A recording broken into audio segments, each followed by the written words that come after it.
Okay, today's recording is on formulas and how we use formulas. Basically, all formulas is an equation, and it's an equation that tells us how two or more quantities are related to each other. So we have a couple that we looked at in class today, and these are the only ones that we're using right now.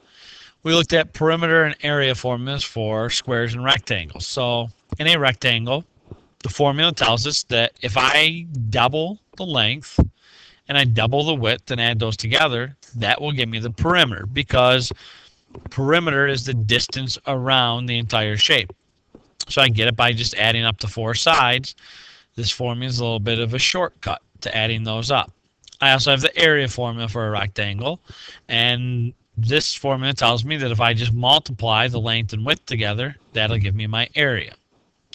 Now if I have a square, then the formulas change a little bit, because in a square all the sides are the same.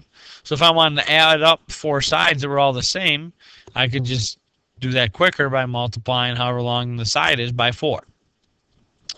And the area formulas, I can do the same as for a rectangle, length times width, but they're going to be equal to each other. So I'm multiplying a number by itself, and the short way to write that is to write the number squared. So these are the four formulas that we had for perimeter and area. And basically, all I have to do is, if I'm given this rectangle and I'm supposed to find perimeter and area, I'll use my two formulas. Now, a very important thing, anytime you're given a formula to use for a problem, when you're going to solve it, the very first thing you should write down every time is that formula. So if I'm going to find the perimeter of this, I'm going to start by writing the formula down every time. Then all I have to do is plug in what I know. I know the length is 12, so this becomes 2 times 12. And I know the width is 6, so this becomes 2 times 6. And when I multiply, I have 24 and 12. And then I can add those together, and that gives me 36 inches for my perimeter. And it's very important that I always remember to include my units. Now, area, again, I'm going to start by writing down the formula that I'm going to use. Once I have that down, I can just plug the numbers in, and I'm doing 12 times 6, which is 72. Now, a very important thing to remember, whenever we're finding an area, the units are always squared.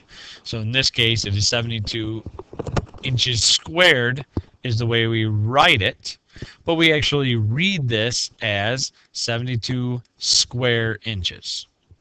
And so that's important to remember. Whenever you're doing area, it's always the unit squared.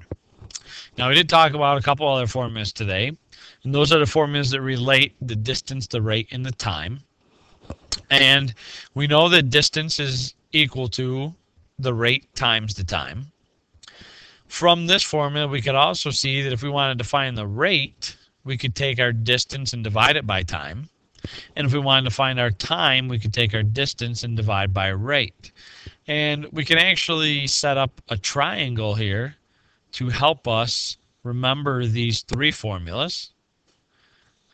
And what I do is just cover up the one that I'm missing. So in other words, if I'm missing the distance, I cover this up, and I can see that I have rate times time. If I'm missing the rate, I cover that up, and I see I have distance over time. And if I'm missing the time, I cover that one up, and I see I have distance over rate. So this little triangle here helps me to remember all three of these formulas. And then in the problems, I just put those formulas to use. In this case, I'm given rate and time. I'm missing distance. So that means I'm going to use the first formula over here. So I'll write that down first, like always. Write the formula first. Then I'll plug in what I've got. The rate was 55. Time was 6 hours. Multiply those together, and I'm going to get 330. And I'm going to check my units. This was feet per hour, and that was number of hours. So that tells me how far I went in feet. And that would be my answer, and I'm done. Now, the second one down here, I'm actually missing the time, and I have the distance and rate. So that means I'm going to be using the third formula over here. So I start by writing my formula down. time is distance divided by rate. And then I can plug in the numbers that I'm given. Now my distance is 54 miles. My rate was 18 miles per minute. So when I divide these, 18 will go into 54 exactly 3 times.